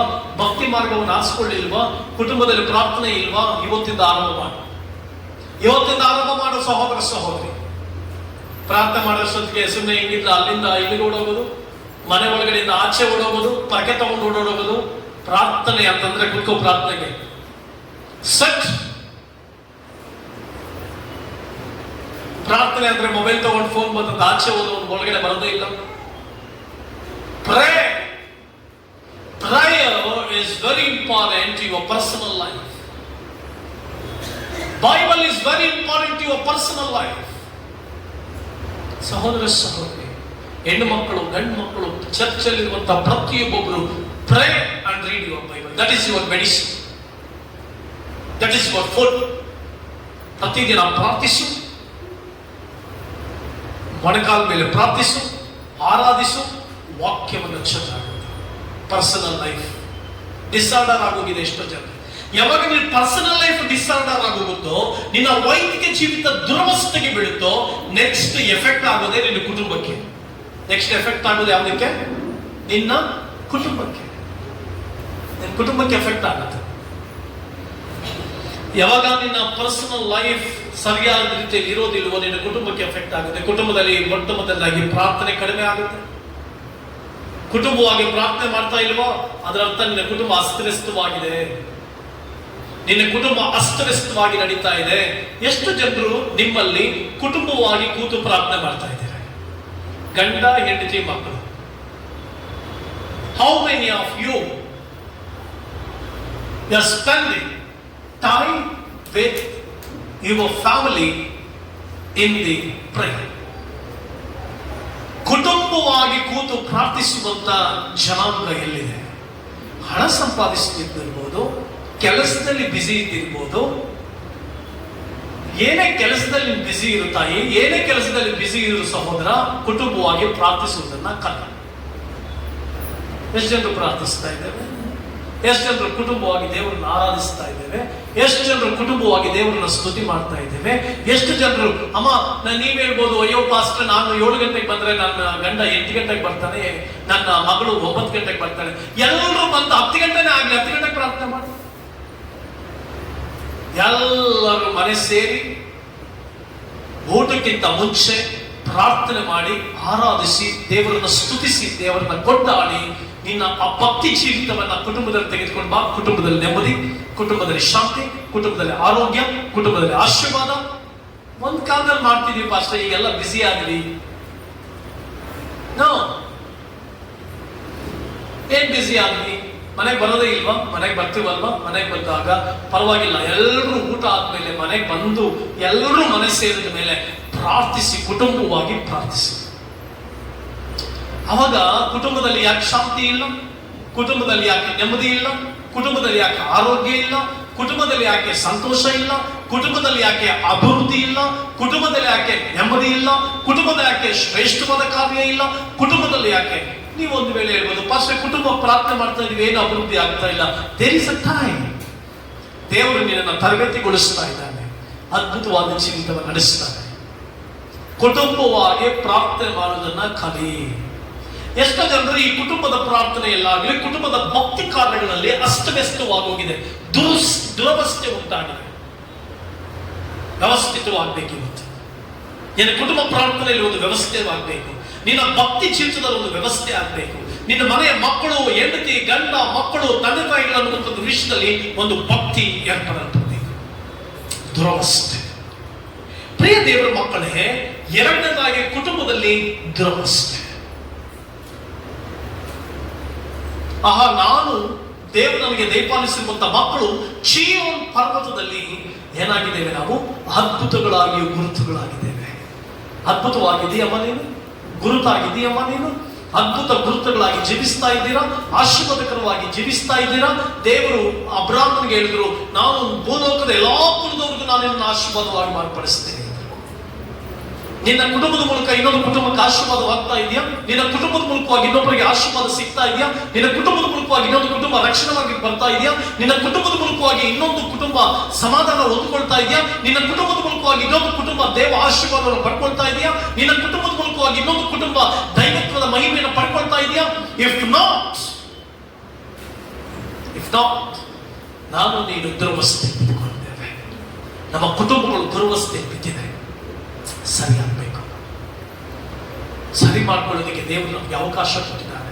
ಸರಿ ಮಾಡ್ಕೊಳ್ಳೋದಕ್ಕೆ ದೇವರು ನಮ್ಗೆ ಅವಕಾಶಗಳನ್ನು ಕೊಡ್ತಾ ಇದ್ದಾನೆ. ಎರಡನೇದಾಗಿ ಕುಟುಂಬ ಜೀವಿತದಲ್ಲಿ ದುರವಸ್ಥೆ. ಆಶೀರ್ವಾದ ಕಾಣಕ್ಕಾಗ್ತಾ ಇಲ್ಲ. ಸಾಲಗಳ ಮೇಲೆ ಸಾಲ, ಸಂಕಟಗಳ ಮೇಲೆ ಸಂಕಟ, ಶ್ರಮೆಗಳ ಮೇಲೆ ಶ್ರಮೆಗಳು. ಯಾಕೆಂತಂದ್ರೆ ನಾವು ನಮ್ಮ ಕುಟುಂಬಗಳಲ್ಲಿ ದೈವತ್ವವನ್ನು ನಾವು ತಿಳ್ಕೊಳ್ತಾ ಇಲ್ಲ, ದೈವಿಕ ಮಹಿಮೆಯನ್ನು ತಿಳ್ಕೊಳ್ತಾ ಇಲ್ಲ, ದೇವ ಪ್ರಸನ್ನತೆಯನ್ನು ತಿಳ್ಕೊಳ್ತಾ ಇಲ್ಲ. ನಾವು ಕುಟುಂಬಗಳಲ್ಲಿ ಒಂದು ಅದ್ಭುತವಾದಂತಹ ಬದುಕನ್ನು ಬದುಕಲಿಕ್ಕೆ ಸಾಧ್ಯ ಆಗ್ತಾ ಇಲ್ಲ. ಯಾಕಂದ್ರೆ ದುರವಸ್ಥೆಯಲ್ಲಿ ಬಿಟ್ಕೊಂಡಿದ್ದೇವೆ. ನೀವು ದುರವಸ್ಥೆಯಿಂದ ಬಿಡುಗಡೆ ಆಗ್ಬೇಕಾದ್ರೆ ಪರಸ್ಪರನು ಸರ್ವಶಕ್ತಿಯನ್ನು ಜೀವಸ್ವರೂಪವಾದಂತಹ ಯೇಸು ಕ್ರಿಸ್ತನ ರಕ್ತದ ಮೂಲಕವಾಗಿ ಮಾತ್ರ ಸಾಧ್ಯ. ಆತ ನಿನ್ನ ಬದುಕನ್ನು ಸರಿ ಮಾಡ್ತಾನೆ. ಮೂರನೇದಾಗಿ ನಮ್ಮ ಸಂಬಂಧಿಕರ ಮಧ್ಯದಲ್ಲಿ, ನಮ್ಮವರ ಮಧ್ಯದಲ್ಲಿ ನಮಗೆ ದುರವಸ್ಥೆ. ಸಂಬಂಧಿಕರ ಮಧ್ಯದಲ್ಲಿ ಕೆಲವು ಸಾರಿ ಯಾವಾಗ ನಿನ್ನ ಪರ್ಸನಲ್ ಲೈಫ್ ಸರಿ ಇರೋದಿಲ್ವೋ, ನಿನ್ನ ಕುಟುಂಬ ಜೀವಿತದಲ್ಲಿ ಸರಿ ಇರೋದಿಲ್ಲ, ಯಾವಾಗ ಕುಟುಂಬ ಜೀವಿತ ಅಸ್ತವ್ಯಸ್ತವಾಗುತ್ತೋ, ನಮ್ಮ ಸಂಬಂಧಿಕರ ಮಧ್ಯದಲ್ಲಿ ಅಗೌರವ, ಅಶಾಂತಿ, ಅವಮಾನ, ನಿಂದೆಗಳು, ಅಪಮಾನಗಳು, ಜನರು ನೋಡಿ ಕೇಕೆ ಹಾಕುವಂಥದ್ದು, ಜನರು ನೋಡಿ ನಗುವಂಥದ್ದು. ನಮ್ಮ ಸಂಬಂಧಿಕರು, ನಮ್ಮ ಸ್ವಜನರ ಮಧ್ಯದಲ್ಲಿ ನಮಗೆ ದುರವಸ್ಥೆ. ನಿನ್ನ ಸ್ವಜನರ ಮಧ್ಯದಲ್ಲಿ ನೀನು ಗೌರವವಾಗಿ ಬದುಕ್ತಾ ಇಲ್ಲ ಅಂತಂದ್ರೆ, ನಿನ್ನ ಸಂಬಂಧಿಕರ ಮಧ್ಯದಲ್ಲಿ ಗೌರವವಾಗಿ ಬದುಕ್ತಾ ಇಲ್ಲ ಅಂತಂದ್ರೆ, ನಿನ್ನ ಸ್ವಜನರ ಮಧ್ಯದಲ್ಲಿ ನೀನು ಆರೋಗ್ಯವಾಗಿ ಬದುಕ್ತಾ ಇಲ್ಲ ಅಂದ್ರೆ, ನಿನ್ನ ಸ್ವಜನರ ಮಧ್ಯದಲ್ಲಿ ನೀನು ಸಮೃದ್ಧಿಯಾಗಿ ಬದುಕ್ತಾ ಇಲ್ಲ ಅಂದ್ರೆ, ನಿನ್ನ ಸ್ವಜನರ ಮಧ್ಯದಲ್ಲಿ ನೀನು ಶ್ರೇಷ್ಠವಾಗಿ ಬದುಕ್ತಾ ಇಲ್ಲ ಅಂದ್ರೆ, that means there is a disorder in your life.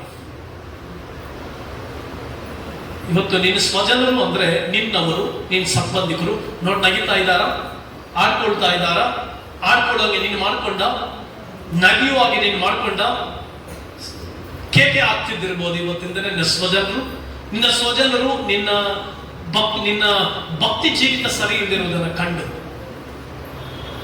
ಇವತ್ತು ನಗ್ತಿದ್ದಿರ್ಬೋದು, ನಿನ್ನ ಜೀವಿತದಲ್ಲಿ ಅಸ್ತವ್ಯಸ್ತವಾಗಿದ್ದಿರ್ಬೋದು, ಸ್ವಜನರ ಮಧ್ಯದಲ್ಲಿ ಒಂದು ದುರವಸ್ಥೆ. ದೇವರು ಹೇಳ್ತಾ ಇದ್ದಾರೆ, ನಿನ್ನ ಸ್ವಜನರ ಮಧ್ಯದಲ್ಲಿ ದುರವಸ್ಥೆಯಲ್ಲಿದೆಯಾ, ದುರವಸ್ಥೆಯಲ್ಲಿ ಬಿದ್ದುಕೊಂಡಿದೆಯಾ, ಭಯಪಡಬೇಡ.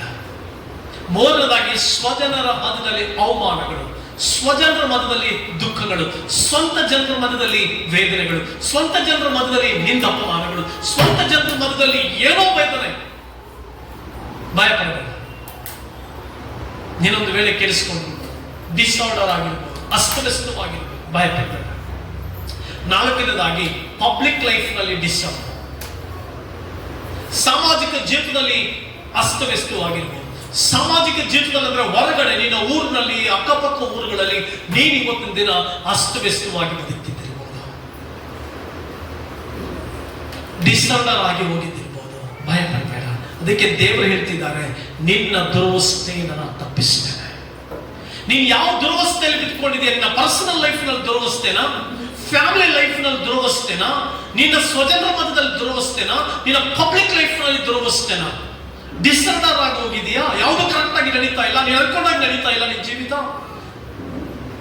ಎಷ್ಟೋ ಸಾರಿ ನಾವು ಹೇಳ್ತೀವಲ್ಲ, ನಾನು ಏನು ಅನ್ಕೊಂಡಿದ್ದೆ, ನನ್ನ ಜೀವಿತ ಹಿಂಗಾಗೋಯ್ತು, ನಾನು ಏನೋ ಅನ್ಕೊಂಡು ಬದುಕಬೇಕು ಅನ್ಕೊಂಡೆ, ನನ್ನ ಜೀವಿತ ಹಿಂಗಾಗೋಯ್ತು, ಏನು ಅನ್ಕೊಂಡಿದ್ದೆ. It's called disorder. ಡಿಸಾರ್ಡರ್ ಆಗೋಗಿದೆಯಾ ಪ್ರಿಯ ದೇವರ ಮಕ್ಕಳಿಗೆ? ಕಾರಣ ನಮ್ಮ ಅವಿಧೇಯತೆ. ಯಾಕೆ ನಾವು ಈ ರೀತಿಯಾಗಿ ಡಿಸಾರ್ಡರ್ ಆಗ್ಬಿಡ್ತೀವಿ ಅಂದ್ರೆ, ನಮ್ಮ ಒಳಗಡೆ ಇರುವಂತ ಅವಿಧೇಯತೆಗಳು. ನನ್ನ ವಿಧಾನವಾಗಿ ನಾವು ಅವಿಧೇಯರಾಗಬಹುದು, ನನ್ನ ವಿಚಾರಗಳಲ್ಲಿ ಅವಿಧೇಯರಾಗಬಹುದು. ದೇವರಿಗೆ ಅವಿಧೇಯರಾಗುವುದರಿಂದ, ಮೊಟ್ಟ ಮೊದಲು ದೇವರಿಗೆ ಅವಿಧೇಯರಾಗಿ ಜೀವಿಸುವುದರಿಂದ, ದೇವರಿಗೆ ಹೇಳಿದ ಹಾಗೆ ನಡೀದೇ ಇರೋದ್ರಿಂದ, ದೇವರು ಕೊಟ್ಟ ಮಾರ್ಗದರ್ಶನದಲ್ಲಿ ನಡೆಯದೇ ಇರೋದ್ರಿಂದ, ದೇವರು ನಮಗೆ ಯಾವ ಸಲಹೆಯನ್ನು ಕೊಡ್ತಾರೋ ಆ ಸಲಹೆಯನ್ನು ತೆಗೆದುಕೊಳ್ಳದೆ ನಡೆಯೋದ್ರಿಂದ, ನಮ್ಮ ಸ್ವಂತ ಮಾರ್ಗದಲ್ಲಿ ನಡೆಯೋದ್ರಿಂದ, ತುಂಬಾ ಜನರು ದೇವರಿಗೆ ಅವಿಧೇಯರಾಗಿ ತಮ್ಮ ಸ್ವಂತ ಮಾರ್ಗದಲ್ಲಿ, ತಮ್ಮ ಸ್ವಂತ ಬಲದಲ್ಲಿ, ತಮ್ಮ ಸ್ವಂತ ಆಲೋಚನೆಯಲ್ಲಿ, ಸ್ವಂತ ಥಿಂಕಿಂಗ್ ಕೆಪಾಸಿಟಿನಲ್ಲಿ ಹೋಗ್ತಿರ್ತಾರೆ. ಯಾರ ಮಾತು ಕೇಳೋದಿಲ್ಲ. ಕೆಲವರು ನೋಡಿ, ಇವನು ಯಾರ ಮಾತು ಕೇಳೋದು, ಯಾರ ಮಾತು ಕೇಳೋದು, ಅವಿಧೇಯರಾಗಿ ನಡೀತಾರೆ. ಕೆಲವು ಸಾರಿ ಮಕ್ಕಳಿಗೆ ಹೇಳ್ತೀವಲ್ಲ, ನೀನು ಯಾರ ಮಾತು ಕೇಳಲ್ಲ, ಯಾರ ಮಾತು ಕೇಳಲ್ಲ, ನಮ್ಮ ಅಕ್ರಮದಿಂದಲೇ ನಾವು ಹೀನ ಸ್ಥಿತಿಗೆ ಬರ್ತೇವೆ. ಯಾವ ಸ್ಥಿತಿಗೆ ಬರ್ತೇವೆ? ನಮ್ಮ ಅಕ್ರಮಗಳಿಂದಲೇ. ಪ್ರಿಯ ಸಹೋದರ ಸಹೋದರಿ, ಕುಟುಂಬ ಜೀವಿತದಲ್ಲಿ, ವೈಯಕ್ತಿಕ ಜೀವಿತದಲ್ಲಿ ಯಾವಾಗ ನಾವು ದೇವರಿಗೆ ಅವಿಧೇಯರಾಗಿ ಸ್ವಂತ ಚಿಂತನೆಯಲ್ಲಿ, ಸ್ವಂತ ಆಲೋಚನೆಯಲ್ಲಿ ನಮ್ಗೆ ಅನ್ಸಿದ್ದೆ ಸರಿ, ನಾನು ಹೇಳೋದೇ ಸರಿ, ನಾನು ಹಿಂಗೆ ಇರ್ತೇನೆ, ಅರ್ಥ ನಿನ್ನ ಜೀವಿತದಲ್ಲಿ ಇಟ್ ಇಸ್ ಕಾಲ್ಡ್ ದುರವಸ್ಥೆಗೆ ಬೀಳ್ತಾ ಇದೆಯಾ ಅಂತ. ಯಾರಾದ್ರೂ ಮಾತು ಕೇಳೋದಿಲ್ಲ, ನಾನು ಇರೋದೇ ಹೀಗೆ, ನಾನು ಹಿಂಗೆ ಮಾಡ್ತೀನಿ, ನಾನು ಇಷ್ಟು ಬಂದಂಗೆ ಮಾಡ್ತೀನಿ ಅಂತಂದ್ರೆ ಮುಗೀತು. ಅದರ ಅರ್ಥ ಅವರು ದೇವರಿಗೂ ವಿಧೇಯರಾಗಲ್ಲ, ಮನುಷ್ಯರಿಗೂ ವಿಧೇಯರಾಗಲ್ಲ. ನಮ್ಮ ಅವಿಧೇಯತೆಯಿಂದ, ನಮ್ಮ ಅಕ್ರಮದಿಂದ ನಾವು ಇನ್ನ ಸ್ಥಿತಿಗೆ ಬರ್ತೇವೆ. ಥಿಂಕ್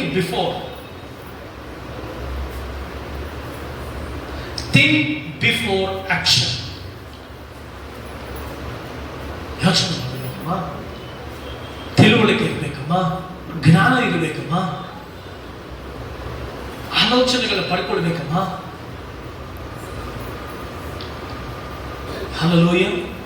ಎಷ್ಟು ಜನರು ನಿಮ್ಮಲ್ಲಿ ಆ ವಿಧೇಯತೆ ಕಡೆಗೆ ಸಾಗಿ ಹೋಗ್ತಾ ಇದ್ರಲ್ಲ, ಅವಿಧೇಯತೆ ಕಡೆಗೆ ಸಾಗಿ ಹೋಗ್ತಾ ಇದ್ರಿ. ಅವಿಧೇಯತೆ, ಹಠಮಾರಿತನ, ಇವೆರಡು ನಿನ್ನ ಜೀವಿತವನ್ನ ಕೆಡಿಸುವಂತ, ನಿನ್ನನ್ನು ದುಷ್ಟತ್ವಕ್ಕೆ ನಡೆಸುವಂತ, ನಿನ್ನನ್ನ ದುರ್ವಸ್ಥೆಗೆ ನಡೆಸುವಂತ ಎರಡು ಪ್ರಾಮುಖ್ಯವಾದ ಸಾಧನಗಳು ಅವಿಧೇಯತೆ ಮತ್ತೆ ಹಠಮಾರಿತನ. ಅವಿಧೇಯತೆ ಮತ್ತು ಹಠಮಾರಿತನ. ಎಷ್ಟು ಜನ ಅವಿಧೇಯರಾಗ್ತೀರಿ, ಎಷ್ಟು ಜನ ಹಠಮಾರಿತನ ಮಾಡ್ತೀರಿ? ನಿನ್ನ ಹಠಮಾರಿತನ ನಿನ್ನನ್ನ ದುರ್ವಸ್ಥೆಗೆ ನಡೆಸ್ತಾ ಇದೆಯಾ, ಇಲ್ಲ ನಿನ್ನ ವಿಧೇಯತೆ ನಿನ್ನನ್ನ ಸುವ್ಯವಸ್ಥೆಗೆ ನಡೆಸ್ತಾ ಇದೆಯಾ? ಹಠಮಾರಿತನದಿಂದ ನೀನು ಬಿಡುಗಡೆ ಆಗಬೇಕು. ಹಲ್ಲೆಲೂಯಾ. ನಿನ್ನ ಅವಿಧೇಯತೆಯಿಂದ ನೀನು ಬಿಡುಗಡೆ ಆಗಬೇಕು. ಆಗ ನಿನ್ನ ಎಲ್ಲ ಜೀವಿತ ಸರಿ, ವ್ಯವಸ್ಥಿತವಾಗಿರುತ್ತೆ, ಅದ್ಭುತವಾಗಿರುತ್ತೆ, ಅಶ್ವ. ಅವಿಧೇಯತೆ ಮತ್ತು ಹಠಮಾರಿತನವು ಮನುಷ್ಯನನ್ನ ಏನ್ ಮಾಡುತ್ತೆ? ಎಲ್ಲಿಗೆ ನಡೆಸುತ್ತೆ? ದುರವಸ್ಥೆಗೆ ನಡೆಸುತ್ತೆ. ವೈಯಕ್ತಿಕ ಜೀವಿತದಲ್ಲಿ ಒಂದು ವಿಧೇಯತೆ, ಕುಟುಂಬದಲ್ಲಿ ವಿಧೇಯತೆ. ಎಷ್ಟೋ ಜನರ ಕುಟುಂಬದಲ್ಲಿ ವಿಧೇಯತೆ ಆಗದೆ ಇರೋದ್ರಿಂದ, ವಿಧೇಯತೆ ಇಲ್ಲದೆ ಇರೋದ್ರಿಂದ ದುರವಸ್ಥೆಗೆ ಬೀಳ್ತವೆ. ದೇವರು ವಿಧೇಯತ್ವಕ್ಕೆ ಮೆಚ್ಚುವಷ್ಟು ಯಜ್ಞೋಪಗಳಿಗೆ ಮೆಚ್ಚುತ್ತಾನೋ?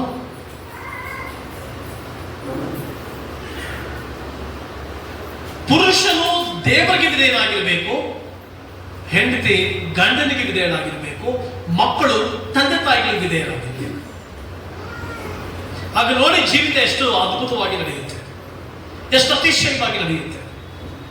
ಅವಿಧೇಯರಾಗಿ ನೋಡಿ, ಗಂಡ ಹೇಳಿದ್ದಕ್ಕೆಲ್ಲ ವಿರೋಧ ಮಾಡ್ತಾ ಇರಿ, ಸಮಾಧಾನ ಇರುತ್ತಾ? ಸಂತೋಷ ಇರುತ್ತಾ? ನೆಮ್ಮದಿ ಇರುತ್ತಾ? ಆರೋಗ್ಯ ಇರುತ್ತಾ? ಆಶೀರ್ವಾದ ಇರುತ್ತಾ? ನೋ. ಪುರುಷನ ಅಷ್ಟೇ, ದೇವರು ಹೇಳಿದ್ದನ್ನ ಎಲ್ಲದಕ್ಕೂ ದೇವರು ಮಾತಾಡುವಂತ ಪ್ರತಿ ಮಾತಿಗೆ ಎದುರು ಮಾತಾಡ್ತಾ ಇದ್ರು. ಕೆಲಸ ಜಾಗದಲ್ಲಿ ನೆಮ್ಮದಿ ಇರುತ್ತಾ? ಕೆಲಸದ ಜಾಗದಲ್ಲಿ ಸಮೃದ್ಧಿ ಇರುತ್ತಾ? ಕೆಲಸದ ಜಾಗದಲ್ಲಿ ಪ್ರಮೋಷನ್ ಇರುತ್ತಾ? ಕೆಲಸದ ಜಾಗದಲ್ಲಿ ಸ್ಯಾಲರಿ ಇಂಕ್ರಿಮೆಂಟ್ ಇರುತ್ತಾ? ನೋ. ಮನೆಗೆ ಬಂದ ಪುರುಷನನ್ನ ಸ್ತ್ರೀಯಾದವಳು ಗೌರವಿಸದೆ, ಪ್ರೀತಿಸದೆ, ಆದರಿಸದೆ, ಗುಣಗುಟ್ಟುತ್ತಾ, ಅವಿಧೇಯಳಾಗುತ್ತಾ, ಎದುರು ಮಾತನಾಡುತ್ತಾ ಜೀವಿಸ್ತಾ ಹೋಗಿ ಎಲ್ಲಿ ಆಶೀರ್ವಾದ ಇರುತ್ತೆ? ಎಲ್ಲಿ ಆಶೀರ್ವಾದ ತಗೊಳ್ಳಿಕ್ಕೆ ಸಾಧ್ಯ? ನೆವರ್. ವಿಧೇಯತೆ ಬಹಳ ಪ್ರಾಮುಖ್ಯ. ದುರವಸ್ಥೆ ಯಾಕೆ ಬರುತ್ತೆ ಅಂದ್ರೆ ನಮ್ಮ ಅವಿಧೇಯತೆಯಿಂದ. ನಾವು ಅನುಭವಿಸುವಂತ ಅವಿಧೇಯತೆ, ನಾವು ನಡ್ಕೊಳ್ಳುವಂತ ಅವಿಧೇಯತೆ, ನಾವು ನಮ್ಮ ಮಾರ್ಗಗಳು ನಡೆಯುವುದರಿಂದ ದುರವಸ್ಥೆಗೆ ಬಿದ್ದು ಬಿಡ್ತೇವೆ. ದೇವರಿಗೆ ಇಷ್ಟ ಇಲ್ಲದಿರುವಂತಹ ಮಾರ್ಗಗಳು ನಡೆಯುವಾಗ, ದೇವರಿಗೆ ಇಷ್ಟವಿಲ್ಲದೆ ಇರುವಂತಹ ಬದುಕನ್ನು ಜೀವಿಸುವಾಗ, ದೇವರು ಇಷ್ಟಪಡದೇ ಇರುವಂತಹ ಬದುಕನ್ನ ನಾವು ಜೀವಿಸುವಾಗ ನಾವೇನಾಗ್ಬಿಡ್ತೇವೆ? ದುರವಸ್ಥೆಗೆ ಬೀಳ್ತೇವೆ. ಅಂದ್ರೆ ಕೃಪಾಪೂರ್ಣನಾದ ದೇವರು, ದಯಾಪೂರ್ಣನಾದ ದೇವರು, ಕರುಣೆಯುಳ್ಳ ದೇವರು, ಕನಿಕರವುಳ್ಳ ದೇವರು, ನಾವು ಮಾನಸಾಂತರ ಒಂದು ದೇವರ ಕಡೆ ಬರುವಾಗ, ನಾವು ದೇವರ ಕಡೆಗೆ ತಿರುಗಿಕೊಳ್ಳುವಾಗ, ದೇವರೇ ನಾನು ನಿನ್ನ ಜೀವಿತ ನಿನ್ನೊಂದಿಗೆ ನಾನು ಜೀವಿಸ್ತೇನೆ, ವಾಕ್ಯದೊಟ್ಟಿಗೆ ಜೀವಿಸ್ತೇನೆ, ಪ್ರಾರ್ಥನೆಯಲ್ಲಿ ಜೀವಿಸ್ತೇನೆ ಅಂತ ನಾವು ಯಾವಾಗ ಮನವನ್ನ ತಿರುಗಿಸಿ ದೇವರ ಕಡೆ ತಿರುಗಿಕೊಳ್ತೇವೋ, ಪಶ್ಚಾತ್ತಾಪದೊಟ್ಟಿಗೆ ದೇವರ ಕಡೆ ತಿರುಗಿಕೊಳ್ತೇವೋ, ಕಣ್ಣೀರಿನಿಂದ ದೇವರ ಕಡೆ ತಿರುಗಿಕೊಳ್ತೇವೋ, ದೇವರು ನಮ್ಮನ್ನು ಕ್ಷಮಿಸಿ, ಪರಿಶುದ್ಧಗೊಳಿಸಿ, ನಮ್ಮ ನೂತನಪಡಿಸಿ, ತಿರುಗಿ ನಮ್ಮನ್ನ ಸುವ್ಯವಸ್ಥೆಗೆ ನಡೆಸ್ತಾರೆ. ತಿರುಗಿ ದೇವರು ನಮ್ಮನ್ನ ಸಮೃದ್ಧಿಕರವಾದ ಜೀವಿತದ ಕಡೆಗೆ ನಡೆಸ್ತಾರೆ. ಶಾಪದಿಂದ ಆಶೀರ್ವಾದದ ಕಡೆಗೆ ನಡೆಸ್ತಾರೆ, ಕೊರತೆಯಿಂದ ಸಮೃದ್ಧಿ ಕಡೆಗೆ ನಡೆಸ್ತಾರೆ, ಅನಾರೋಗ್ಯದಿಂದ ಆರೋಗ್ಯದ ಕಡೆಗೆ ನಡೆಸ್ತಾರೆ, ಅಸಂತೋಷದಿಂದ ಸಂತೋಷದ ಕಡೆಗೆ ನಡೆಸ್ತಾರೆ, ಅಸಮಾಧಾನದಿಂದ ಸಮಾಧಾನದ ಕಡೆಗೆ ನಡೆಸ್ತಾರೆ. ಯಾವಾಗ ನಾವು ದೇವರ ಕಡೆ ತಿರುಗಿಕೊಳ್ತೇವೋ, ಯಾವಾಗ ನಾವು ದೇವರ ಕಡೆಗೆ ತಿರುಗಿಕೊಂಡು ಮನಸ್ಸನ್ನ ದೇವರ ಕಡೆಗೆ ತಿರುಗಿಸಿ, ದೇವರನ್ನ ಕ್ಷಮಿಸುವಂತ ದೇವರನ್ನ ಕೇಳ್ತೇವೆ, ದೇವರನ್ನ ಮನ್ನಿಸುವಂತ ದೇವರನ್ನ ಕೇಳ್ತೇವೋ, ದೇವರನ್ನ ಪೂರ್ಣ ಕ್ಷಮಿಸುವಂತ ದೇವರ ಕಡೆ ತಿರುಗಿಕೊಳ್ತೇವೋ, ಆಗ ದೇವರು ನಮ್ಮನ್ನ ಕ್ಷಮಿಸಿ, ಪರಿಶುದ್ಧಗೊಳಿಸಿ, ತಮ್ಮ ದುರವಸ್ಥೆಯನ್ನ ತಪ್ಪಿಸಿ ಸುವ್ಯವಸ್ಥೆಗೆ ನಡೆಸ್ತಾರೆ. ಹಲ್ಲೆಲೂಯಾ. ಎಲ್ಲಿಂದ ಎಲ್ಲಿಂದ ತಪ್ಪಿಸ್ತಾರೆ? ದುರವಸ್ಥೆಯಿಂದ ತಪ್ಪಿಸಿ ಸುವ್ಯವಸ್ಥೆಗೆ ನಡೆಸ್ತಾರೆ. ಯಾವಾಗ ನಾವು ಒಪ್ಪಿಕೊಂಡು ಪಾಪಗಳನ್ನ ಬಿಟ್ಟು, ದ್ರೋಹಗಳನ್ನ ಬಿಟ್ಟು, ಅವಿಧೇಯತ್ವವನ್ನು ಬಿಟ್ಟು, ಹಠಮಾರಿತನವನ್ನು ಬಿಟ್ಟು ದೇವರ ಕಡೆಗೆ ತಿರುಗಿಕೊಳ್ಳುವಾಗ ದೇವರು ಕ್ಷಮಿಸಿ, ಪರಿಶುದ್ಧಗೊಳಿಸಿ, ನಮ್ಮ ನೀತಿವಂತರಾಗಿ ಮಾರ್ಪಡಿಸಿ, ಓಕೆ ಮಗನೇ, ಓಕೆ ಮಗಳೇ, ನೀನು ನನ್ನ ಕಡೆ ತಿರುಗಿಕೊಂಡಿದ್ರಿಂದ ನಿನ್ನ ದುರವಸ್ಥೆಯಿಂದ ನಾನು ತಪ್ಪಿಸ್ತೇನೆ. ಅನಾರೋಗ್ಯದ ದುರವಸ್ಥೆಯನ್ನು ತಪ್ಪಿಸಿ ಆರೋಗ್ಯ ಕೊಡ್ತೀನಿ, ಕೊರತೆಯ ದುರವಸ್ಥೆಯನ್ನು ತಪ್ಪಿಸಿ ಸಮೃದ್ಧಿಯನ್ನು ಕೊಡ್ತೀನಿ, ಅಶುಭಗಳ ದುರವಸ್ಥೆಯನ್ನು ತಪ್ಪಿಸಿ ಶುಭಗಳ ಕಡೆ ತೆಗೆದುಕೊಂಡು ಬರ್ತಾರೆ. ನಾವು ನಿನ್ನ ಆಶೀರ್ವದಿಸಿ ಅದ್ಭುತವಾದಂತೆ ನಡೆಸ್ತೇವೆ. ಹಲ್ಲೆಲೂಯಾ. ಉತ್ತಮವಾದಂತೆ ನಡೆಸ್ತೇವೆ. ಎಷ್ಟು ಅದ್ಭುತವಾದ ದೇವರಲ್ಲ. ಹಾಗಾದ್ರೆ ನೀನು ಮಾಡಬೇಕಾಗಿದ್ದಿಷ್ಟೇ, ದೇವರಿಗೆ ವಿಧೇಯರಾಗಿ. ಯೆಶಾಯನು ಬರೆದ ಪ್ರವಾದಿ ಗ್ರಂಥದಲ್ಲಿ ಈ ರೀತಿಯಾಗಿ ಬರೆದಿದೆ, ಒಪ್ಪಿ ವಿಧೇಯರಾದರೆ ಸುಕ್ಷೇಮವನ್ನು ಅನುಭವಿಸುತ್ತೀರಿ, ಒಪ್ಪದೆ ಹೋದ್ರೆ ಕತ್ತಿಗೆ ಗುರಿಯಾಗಿರಿ. ಹಲ್ಲೆಲೂಯಾ. ಒಪ್ಪಿ ವಿಧೇಯರಾದರೆ ನೀವೇನನ್ನು ಅನುಭವಿಸುತ್ತೀರಿ? ಸುಕ್ಷೇಮವನ್ನು ಅನುಭವಿಸುತ್ತೀರಿ, ಆಶೀರ್ವಾದವನ್ನು ಅನುಭವಿಸುತ್ತೀರಿ, ಅದ್ಭುತಗಳನ್ನು ಅನುಭವಿಸುತ್ತೀರಿ, ಉತ್ತಮ ಕಾರ್ಯಗಳನ್ನು ಅನುಭವಿಸುತ್ತೀರಿ, ಶ್ರೇಷ್ಠ ಕಾರ್ಯಗಳನ್ನು ಅನುಭವಿಸುತ್ತೀರಿ. ಸಮೃದ್ಧಿ ಬೇಕಾ? ಕೊರತೆ ಬೇಕಾ? ದುರವಸ್ಥೆ ಬೇಕಾ? ಸುವ್ಯವಸ್ಥೆ ಬೇಕಾ? ಆಶೀರ್ವಾದ ಬೇಕಾ? ಶಾಪ ಬೇಕಾ? ಆರೋಗ್ಯ ಬೇಕಾ? ಅನಾರೋಗ್ಯ ಬೇಕಾ? ನಿನ್ ಕೈನೆಲ್ಲ ಇದೆ. ನೀನಿವತ್ತು ಯಾರಿಗೆ ವಿಧೇಯರಾಗ್ತೀಯ, ಯಾರಿಗೆ ವಿಧೇಯರಾಗಿ ನಡೀತೀಯ, ಯಾರ ಮಾತು ಕೇಳಿ ನಡೀತೀಯೋ ಅದ್ರ ಮೇಲೆ ಡಿಪೆಂಡ್ ಆಗುತ್ತೆ ನಿನ್ನ ಸುವ್ಯವಸ್ಥೆ, ನಿನ್ನ ಆಶೀರ್ವಾದ, ನಿನ್ನ ಅದ್ಭುತ. ಕರ್ತನಿಗೆ ನಿನ್ನ ಜೀವಿತವನ್ನು ಒಪ್ಪಿಸಿಕೊಂಡು ದೇವರು ನಿನ್ನನ್ನು ಮುನ್ನಡೆಸಲಿ. ಕರ್ತನ ಈ ವಾಕ್ಯಗಳ ಮೂಲಕ ನಿಮ್ಮ ಒಬ್ಬೊಬ್ಬರನ್ನು ಆಶೀರ್ವದಿಸಿ ಪರಲೋಕದ ತೇಜಸ್ಸಾನದಿಂದ ನಿಮ್ಮ ಒಬ್ಬೊಬ್ಬರನ್ನು ಮುಟ್ಟಿ ನಿಮ್ಮನ್ನು ದುರವಸ್ಥೆಯಿಂದ ತಪ್ಪಿಸಿ ಶ್ರೇಷ್ಠವಾದ ಆಶೀರ್ವಾದದ ಕಡೆಗೆ ನಿಮ್ಮ ನಡೆಸಿ ಉನ್ನತವಾದ ಅದ್ಭುತವಾದ ಜೀವಿತವನ್ನ ನಿಮಗೂ ನಿಮ್ಮ ಕುಟುಂಬಗಳು ಕೊಡ್ಲಿ. ನಿನ್ನ ಆತ್ಮಿಕ ಜೀವಿತ, ನಿನ್ನ ಪರ್ಸನಲ್ ಲೈಫ್, ನಿನ್ನ ಫ್ಯಾಮಿಲಿ ಲೈಫ್, ನಿನ್ನ ಸ್ವಜನರ ಮಧ್ಯದಲ್ಲಿ ಜೀವಿತ, ನಿನ್ನ ಬಂಧು ಬಾಂಧವರ ಮಧ್ಯದಲ್ಲಿ ಜೀವಿತ, ನಿನ್ನ ಪಬ್ಲಿಕ್ ಲೈಫ್ ನಲ್ಲಿ ಜೀವಿತವನ್ನ ದುರವಸ್ಥೆಯಿಂದ ತಪ್ಪಿಸಿ ಆಶೀರ್ವಾದಕರವಾಗಿ ಶ್ರೇಷ್ಠ ಪದವಿಗೆ ನನ್ನ ತರಲಿ ಎಂಬುದಾಗಿ ಆಶಿಸ್ತಾ ನಿಮ್ಮನ್ನು ಆಶೀರ್ವದಿಸ್ತಾ ನನ್ನ ಪ್ರಸಂಗವನ್ನು ಮುಗಿಸ್ತೇನೆ. God bless you. ಈ ಸಂದರ್ಭದಲ್ಲಿ ನಾವೆಲ್ಲರೂ ಎದ್ದಿದ್ಕೊಳ್ಳೋಣ.